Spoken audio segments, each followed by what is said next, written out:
Welcome to Market Matters, our markets podcast on Making Sense, the hub for JP Morgan Corporate and Investment Bank podcasts.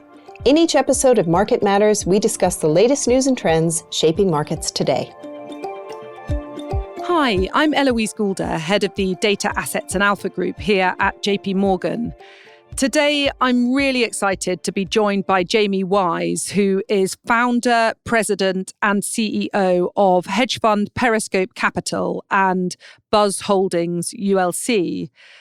Jamie's done some really in-depth work, quite pioneering work really, around social sentiment and having a lens on the retail investor, which regular listeners to this podcast will know is also a theme that our team are heavily interested in.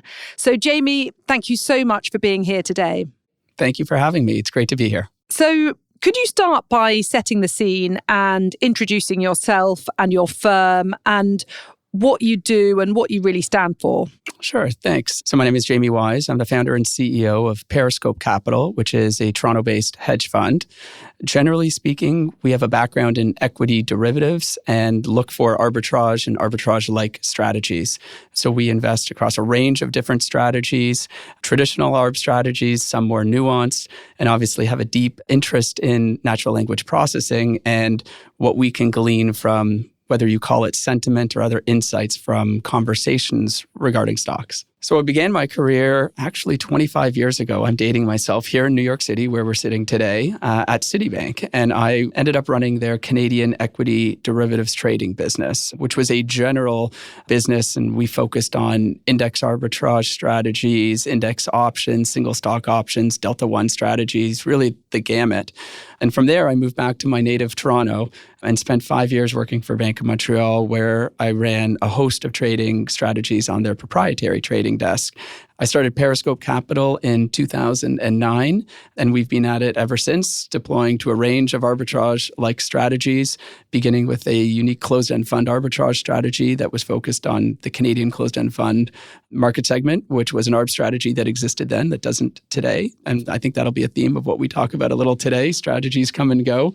About a decade ago, we became very interested in natural language processing and applying that to what we were seeing was growing amounts of online conversation, which led to the creation of the Buzz Index back in 2015. So it's been around for quite some time, but that's generally speaking a broad measure of investor sentiment towards large cap US equities. And that was the first of a series of research projects around that space that we've been really interested in for some time.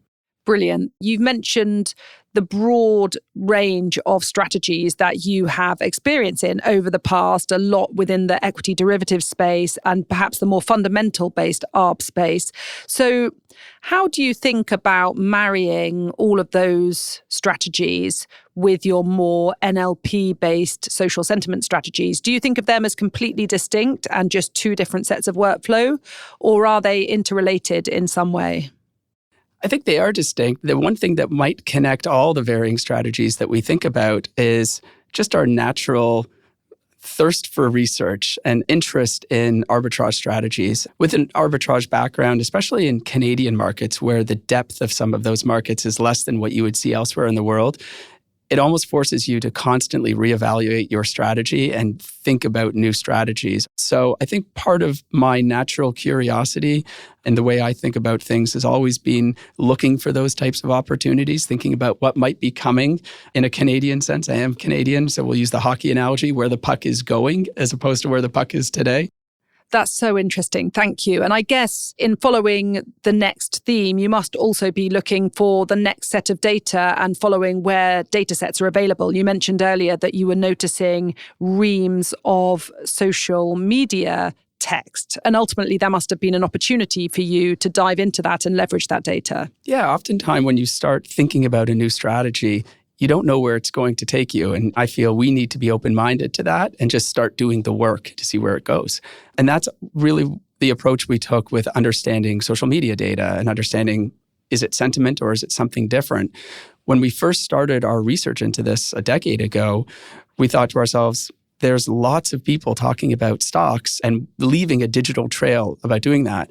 And it was always a part of the market that fascinated me. intuitively, we all know sentiment is a thing that exists. It drives asset prices. It's the impossible thing to measure because how do you measure sentiment? Is it done by proxy? Is it done by something like the VIX index, put call ratios? Anecdotally, we hear all the time experts come on television and podcasts talking about sentiment and making statements about sentiment being either high or low or a contrarian trade. And my thinking at the time was simply, if more and more people will be comfortable talking about stocks online, just as they are talking about their social experiences or where they eat, where they travel, then wouldn't it be amazing to be able to analyze that conversation and know what that conversation is telling us, because it must have value and maybe it could unlock the key to sentiment. We'll see in our research. Okay, that's great context. So what exactly did you do here? Well, the first thing we realized is we didn't have the resources internally to just start analyzing the sentiment from online posts. But where we were fortunate, being based in Toronto, is just down the street was the University of Toronto. And a professor there who ran their computer science department, you may be familiar with today, his name was Jeff Hinton, who is known as the godfather of AI. But they had really deep expertise in natural language processing and a wonderful program. So I went down the street and started knocking on professors' doors saying, hey, we need to find some great candidates here who want to come on a journey with us and learn about investment sentiment. And we were able to find our first NLP engineers to help build our computers to analyze that data set. And it was funny, you think about it, 10 years ago, we were online trying to buy NVIDIA GPUs to build computers powerful enough to measure sentiment. You know, the kids named the GPUs Ava and Jarvis. If anyone's familiar with Ex Machina or Iron Man, you'll get those references. And so we had the hardware to do it, and then we had to start training models. And we spent a lot of time thinking about those models, training domain-specific finance models, because people talk differently about stocks than they do about their vacations and trips to the store. And once we had the models in place, we could start labeling and understanding sentiment at the post level. People were positive or negative with respect to the stock as an investment opportunity. And then we were asked and created an index to track this. The index is the Buzz Index, and it was created to track broad aggregate investor sentiment. And what that means is everyone's voice counted. It was the reflection of the aggregate community's view on individual stocks. And the basic guidelines for the index were every month it would rebalance, and the constituents would include the top 75 large cap US equities that exhibited the highest degree of positive investor sentiment. And we put that index out into the world in December 15, and it's been around since and has generated a really interesting live track record. Thank you. Well, I want to dive into that index and learn about the track record. But just before we go there, it's so interesting to hear that your background is very much in the finance domain rather than the AI tech type domain, and how you went about finding and sourcing that sort of talent and then working with that talent to create your signals, I think is really fascinating. What are your thoughts really on how one should best combine finance domain knowledge with tech knowledge? I think you do need that balance. It's difficult to find someone who's a computer engineer, natural language processor. They may have a love of markets, but they may not be as familiar with some of the nuances, especially around text and what certain language may mean, what it may not mean, sarcasm, all of those elements that on a trading floor you'd be very familiar, or even just as a participant in financial markets, you'd be very familiar with the language that's being used. And I think it's really great for an organizational culture as well. I've loved the journey of learning about the tools, the AI tools, how they're built, how you train them, what you should expect from them. And conversely, I know that our engineers have loved getting to know markets better. So I think it really can help everyone achieve the goal to understand why we're working on the project and learn from each other and do the research together. That's really wonderful. I can imagine that both the tech AI people and you and your finance domain colleagues could really enjoy that process of learning each other's skill sets. Absolutely. Great. So diving into your social sentiment index then, my first question is, what has the track record been? It's been really interesting to watch the index perform, and we've learned a lot about it in the last 8 years. What we've come to understand, because it's an aggregate representation, it really does a good job of measuring sentiment as a factor, is the way I think about it. So while you can have growth and value and momentum and maybe alpha in the past, part of that alpha was sentiment. We think we can now isolate the sentiment, and there's alpha remaining past that. In the first 4 years of its existence, I think it outperformed the S&P 3 out of those 4 years. but it tracked performance closely. And the reason it did was the constituents of the index were typically S&P 500 companies. At the time, most of the online conversation was tracking the biggest companies. The larger the company, the more likely it was that people were talking about it. So in that aggregate view, the positive sentiment versions of those companies would appear in the index. And it did certainly add some value and was able to outperform the S&P. In 2020, everything changed. It changed for all of us. It changed for COVID. It changed in markets. And we see that change being reflected in the Buzz Index as well, where all of a sudden new types of companies start showing up. Future hope thematic-like companies, which were dominating the online conversation as speculation was growing during the COVID time period, and people were really latching on to these themes and discussing them, and we could see these stocks appearing in the Buzz Index, and that started really skewing performance. Of course, in 2020, it was such a bull run. The Buzz Index dramatically outperformed, and it still hung on to some of that in 2021, but as we saw a lot of those stocks reset, in 2022, the Buzz Index had a big reset as well. Interestingly, so far in 2023, the Buzz Index has outperformed the S&P again, approximately double its performance for the year, which is really telling because I think coming out of that experience of COVID where these high sentiment, high thematic-like stocks, which were being talked about across social media platforms, had their day and then lost their day in financial markets, probably thought that was the end of the story. But I think what the Buzz Index shows is it's not the end of the story. The sentiment of the market around those stocks is coming through again in 2023, and we see it in the performance of the Buzz Index. So it's been fascinating. Absolutely. And it's particularly interesting to me that you've seen this step change in the types of stocks that are noted in your Buzz Index post-COVID, because of course we've also seen that the retail share of volumes in US markets has gone up meaningfully post-COVID and hasn't dropped since. And I think a lot of market participants were expecting the retail share of volume to go up just for the COVID period and the meme stock phenomena that we all witnessed in January 2021 and then expected that phase to dissipate. But it hasn't dissipated in terms of the gross retail share of volumes that we see in US markets. So no surprise, perhaps, that you also continue to observe a real difference in the stocks that are being identified by the retail investors on social media since then. Yeah, it's really interesting to understand people's expectations versus what's really happening in the marketplace. You mentioned the trading volumes. You see a reflection of that in the Buzz Index. We hear a lot regarding the index that, the Buzz Index must just be a momentum index because if people are talking online, they're probably talking about momentum stocks. It couldn't be farther from being a momentum index because really there's two reasons why people talk positively about stocks. One could be momentum. You have a price chart going from the bottom left to the top right. There's an expectation of that continuing. But value is another reason why people talk about stocks, stock prices that have fallen too far, that represent value, that now is the time to buy them. Yes. And the Buzz Index kind of picks up on both of these. And that's another reason why we really see it as a separate factor because it doesn't correlate to the other factors, especially momentum where people think about it. So interesting. And I think you make a really compelling case for sentiment to be another factor, just like momentum or value. As you say, it is distinct, it is different. It's not just following the momentum factor. And it's really meaningful now if you look at retail share of volumes in US markets and in many other global markets. So the idea that the retail investors' sentiment should be a factor with, by the sounds of it, positive returns over time, absolutely makes sense to me. Have you found traction in that idea across the global investing community? There's still, surprisingly, a healthy degree of skepticism when it comes to aggregate sentiment or sentiment as a factor. I personally believe a lot of that stems from many in the community being trained on the concept of sentiment being somehow contrarian.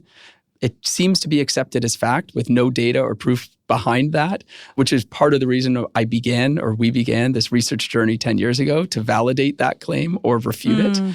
These kinds of factor approaches to exposures aren't meant to be alpha strategies or outperforming of broader equity markets year in, year out. They're meant to be able to understand what could be driving performance in any given year. And sometimes growth leads over value, sometimes momentum leads over value, sometimes sentiment leads over growth. It's just another tool in your quiver, depending on how you think about your portfolio construction, what exposures you're looking for. again, it's that arrow in the quiver where you can now isolate that factor. And to the extent you think value is going to have its day, there's a methodology for identifying value stocks. Buzz is simply a methodology for identifying sentiment stocks.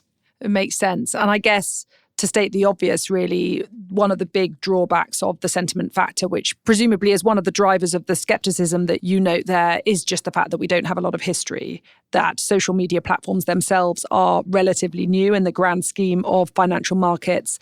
And also, presumably, things are really changing every month and every year as social media platforms change and as consumers' adoption of those changes and as different cohorts of retail investors emerge. I mean, what's your take on how this is evolving and how quickly this is evolving? Well, I think there was likely an expectation similar to the retail trading flows that it might be a temporary phenomenon where you'd see a big spike of conversation or people discussing stocks online and then taper away as we get back to whatever normal was before that. But we don't see that. And I think part of the reason is when people have a positive engagement with something, they want to stay with it, right? So to the extent people went online and enjoyed discussing stocks specifically within a specific community, whatever online platform they're using, they found value in that. They found value in that feedback. It's the biggest water cooler in the planet, right? And so people like to talk about a stock story, and here is a chance for them to really engage in broader audience and hear other people's views on stocks. They've largely stuck with it. And so that conversation continues to be very robust, more robust than many would have thought. And I wouldn't expect it to revert back simply because when something adds value to your discussion, your point of view, you'll likely keep using the platforms. Absolutely. So coming back to your work, where you're obviously in pursuit of alpha, how exactly are you finding alpha in this space? Is it simply in following the broad aggregate sentiment and how that tracks over time, which sounds pretty volatile, even if the trend is up? Or is there much more nuance under the surface? Way more nuance under the surface. It's a huge question, and we could spend an hour talking about it. But yes, our goal is to find alpha and arbitrage-like strategies. So how do we find value and alpha in our data set and in the work that we've done? That is a long journey of a research question. Yeah. The buzz is what it is, which is that broad representation. We spent a lot of time thinking about, is there signal in that for a quant-like strategy? What is the data set exactly? What do we have? How do we think about, instead of just the aggregate community, individuals? Are certain platforms better than other platforms? Are certain individuals better than other individuals? And so a lot of technology and data science went into our approach to try and solve and find some alpha in that data set. Generally, what we've come to believe is it's a community in aggregate, but it is also individual idea generation. And the alpha journey, or the research behind identifying alpha, is to identify who in the community, or what groups, or in computer science language, clusters of individuals might be expert versus average versus below average. And how do you think about grouping individuals together for the purpose of idea generation? It's similar in many ways to the problem that many multi-manager platforms face today. They want investment teams that are top tier, that have great and unique idea generation, that can not just follow the basic crowd. And how do you find those teams? How do you validate those teams? How do you vet them? Is it just performance-based? Is there another way of thinking about how they might be a quality team, and then hire them onto a platform to provide idea generation? We try to do that same approach, but at scale, without the knowledge of individuals actually knowing that they might be part of a cluster or a team for idea generation. And there's lots of different ways of thinking about how you might put individuals together to form a super team for idea generation. There's ways of evaluating language that they're using, type of language, tone of language, stocks that they're being discussed, thoughtfulness. And that was the genesis of the big research that we've done here, is to think about the data set that we have is really the hunting grounds for alpha capture. There's all these investment ideas and stock recommendations coming out of that noisy data set. Some of it's fantastic, some of it's terrible, some of it, or a lot of it, may just be really noisy.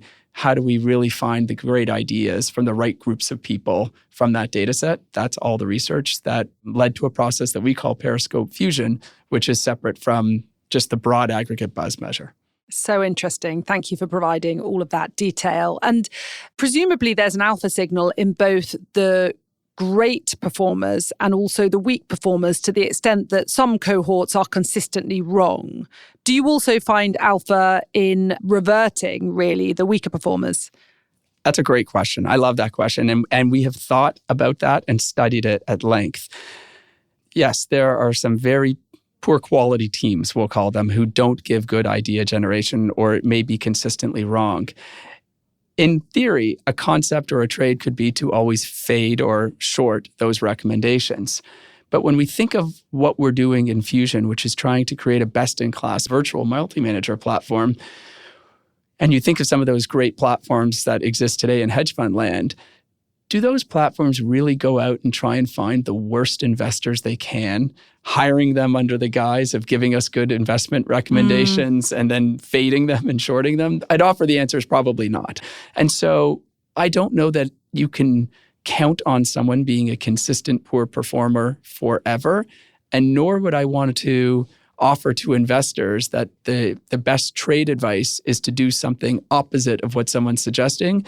But better trade advice might be to listen to top ideas from top quality teams and have more conviction in those idea generations. Speaking about the concept of alpha capture from the retail community, one of the interesting ideas around that is we find, just as there's bias in sentiment and people think it's contrarian, there's a lot of bias in saying the word retail and thinking the word retail means not as good as institutional for whatever reason. And what we've come to find, not only in our research, but just observing this market and the growth of online platforms, there's some fantastic and really intelligent people online talking about stocks with really unique perspectives and diligence. And so while there is a lot of noise, there's a lot of really high quality content or idea generation, if you know how to find it, in all of that noisy universe that might even be a little bit different than you would find in more of a traditional groupthink world where analysts are typically trained in a similar manner and have the same kind of ideas for looking at investment considerations. So I'm always hesitant when we talk about alpha capture using the retail lens because it's much more sophisticated, that analysis, than I think many people give it credit for. I agree that that's somewhat of a counter-consensus view, at least versus history. Of course, this space is evolving very quickly. A funny story, when we started this Buzz Index way back when, I remember one of the first pushbacks, someone said to me, "Why do I care what Sally from Indiana thinks about Microsoft?"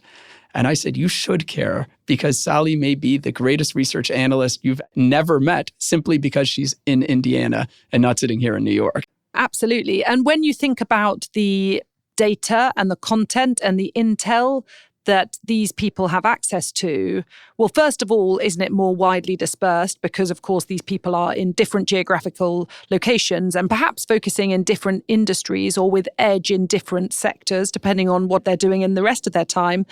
But also, in general, can't you argue that there has been somewhat of a democratization of content available on the internet? It's not even an argument. It's just a fact. Everyone has access today to tools and research and ways of doing their own independent analysis that just didn't exist 10, 20 years ago. So that democratization, and it's not specific to finance, it's really with everything, has allowed people to really come to their own independent conclusions, do their own work, have the tools to do their work, have the tools to do fundamental analysis on a company, technical analysis on a company, whatever approach they may want to take. There's not only the tools for them to do it, but there's forums for them to discuss and collaborate around that research and make themselves better. We see that all the time, and that's not going away.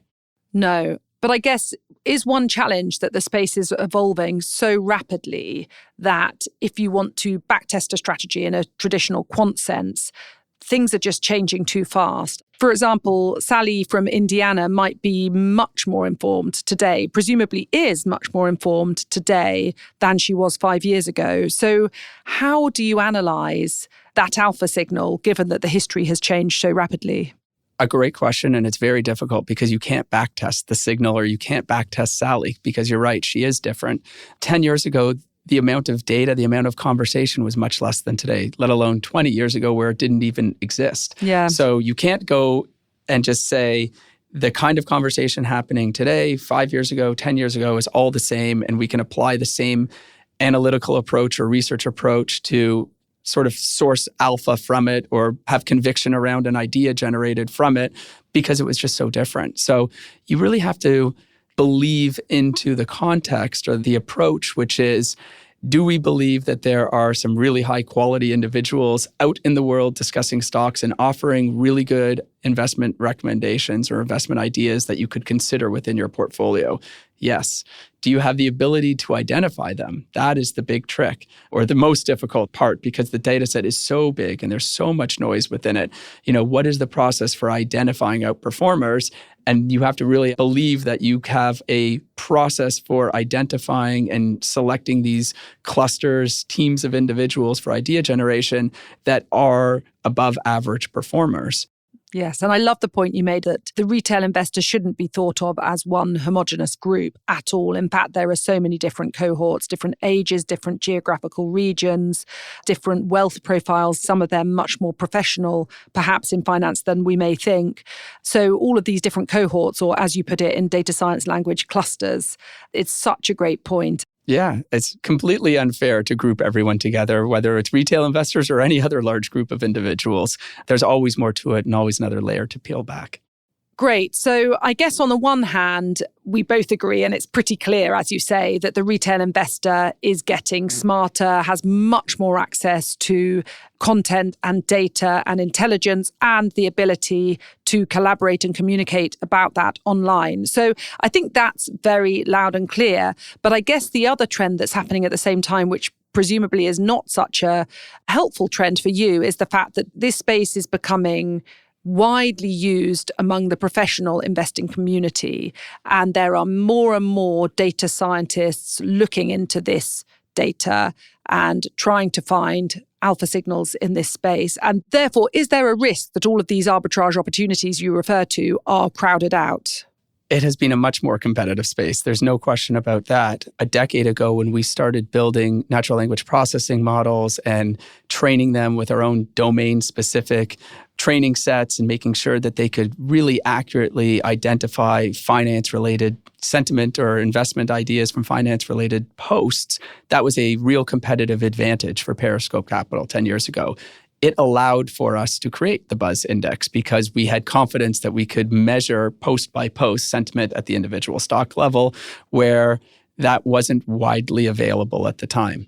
Today, that data set would be much more widely available, or in-house portfolio managers could find the sentiment themselves. And I'll give you two examples. First, the proliferation of alternative data set providers and their adoption of more finely tuned models to a data set. There's many that would offer sentiment data sets, and we can discuss whether they're good or bad, but let's say they've been getting better over time. No doubt about that. Second, I would offer the bigger threat to the alternative data set providers is the adoption and creation of large language models.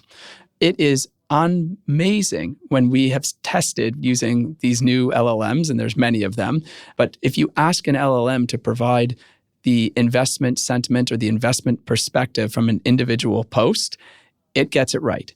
And it's because it has all of the domain experience built into the training of that model. Does that mean that the arbitrage or the insight goes away? I don't believe so. You can certainly recreate the Buzz Index. The advantage for the Buzz Index is it's been around since 2015. So there is some live track to it to look at.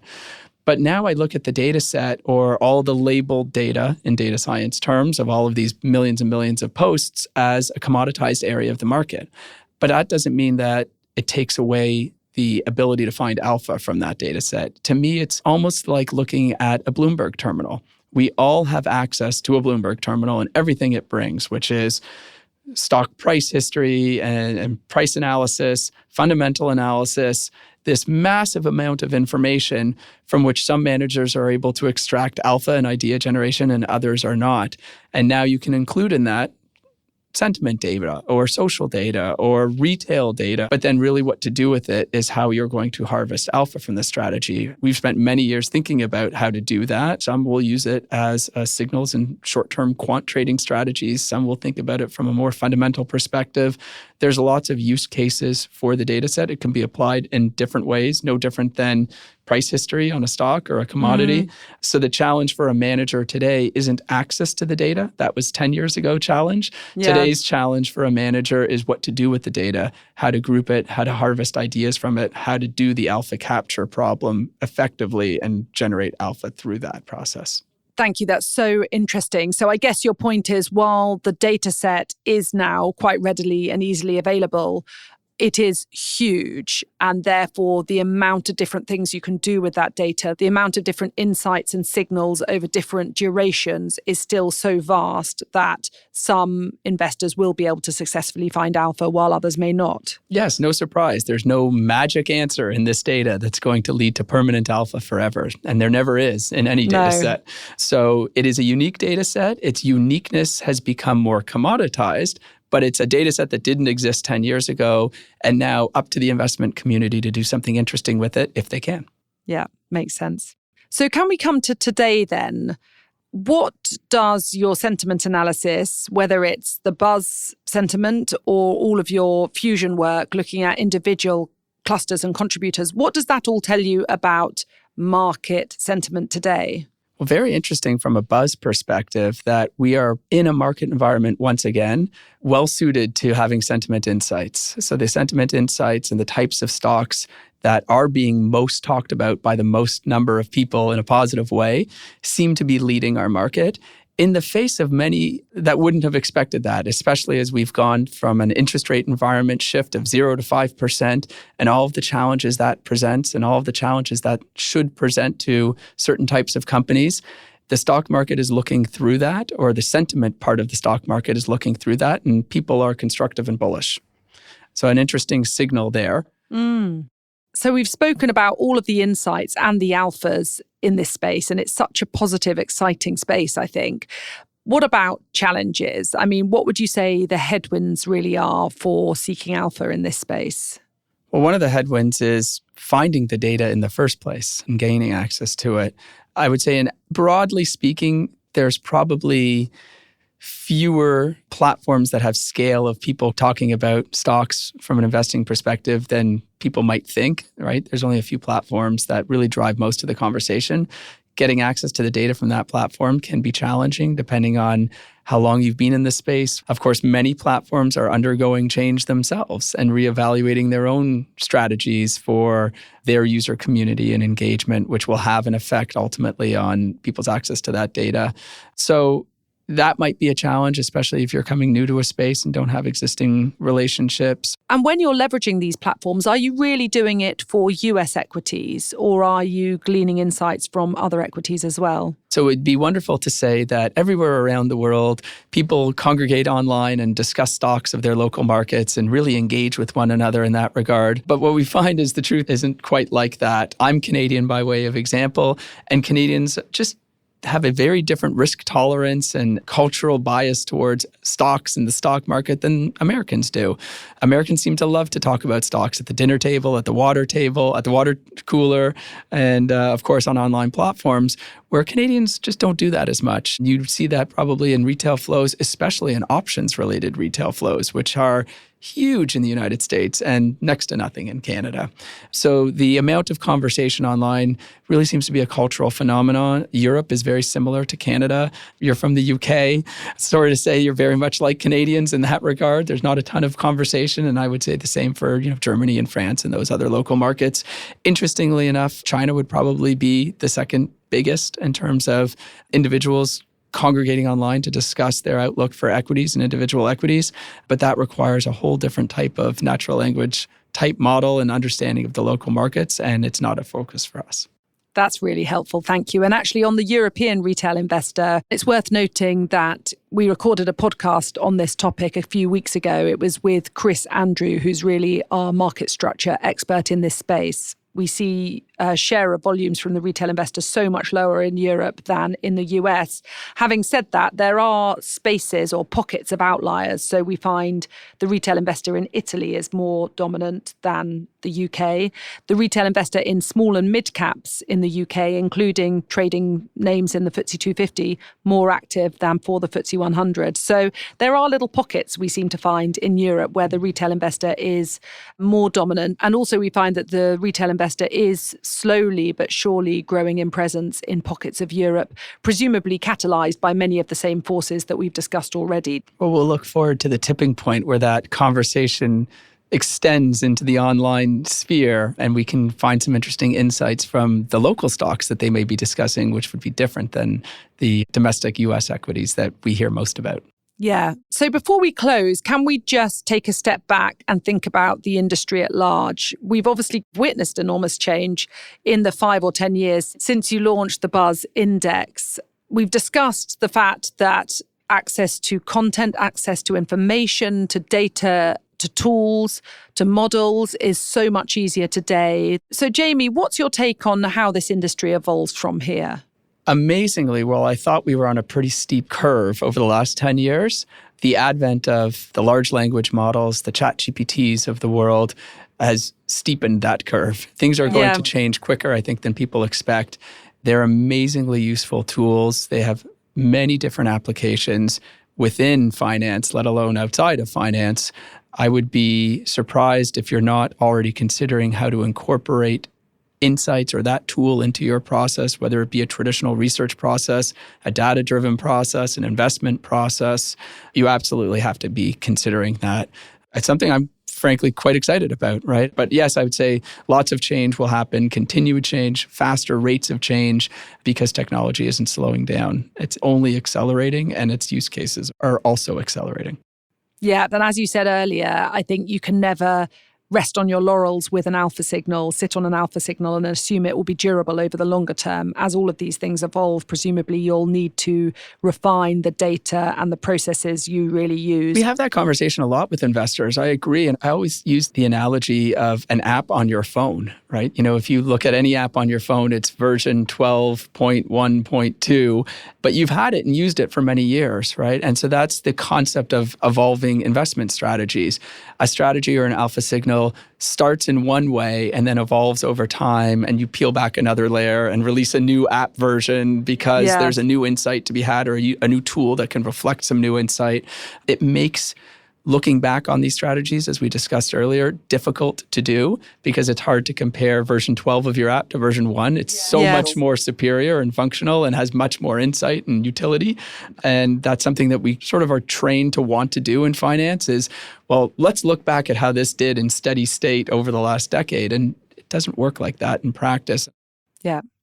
And before we wrap up, Jamie, is there anything that we haven't covered that you think we should have covered that would be relevant to our listeners? Well, I think hopefully you get a sense, enjoy the journey of the research. It's wonderfully rewarding to add individuals to your team that have a different background, a different way of thinking of the world that you can learn from, they can learn from you, and realize that it's a journey and not a quick trade, and there's no magic insight to be had, and there's always something new to discuss and debate and refine and work harder on to be better for you as an organization and your investors ultimately who have entrusted you with stewarding their capital. So don't be afraid of doing the research. Sometimes the research leads you nowhere. Sometimes it leads you to 1,000 more questions, which is just as fun. So I'll close on that.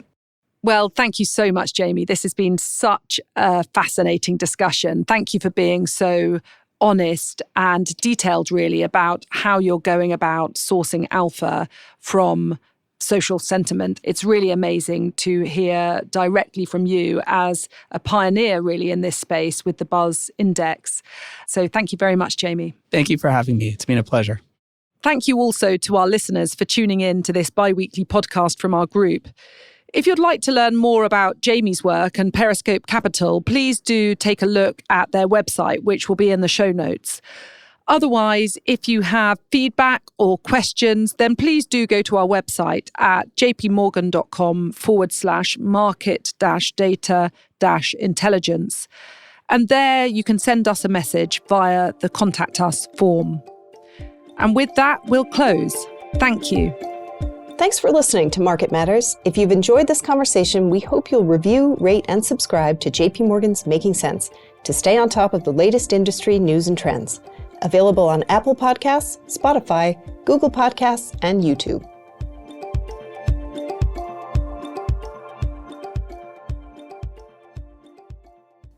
The views expressed in this podcast may not necessarily reflect the views of JP Morgan Chase & Co. and its affiliates, together JP Morgan, They are not the product of JP Morgan's research department and do not constitute a recommendation, advice, or an offer or a solicitation to buy or sell any security or financial instrument.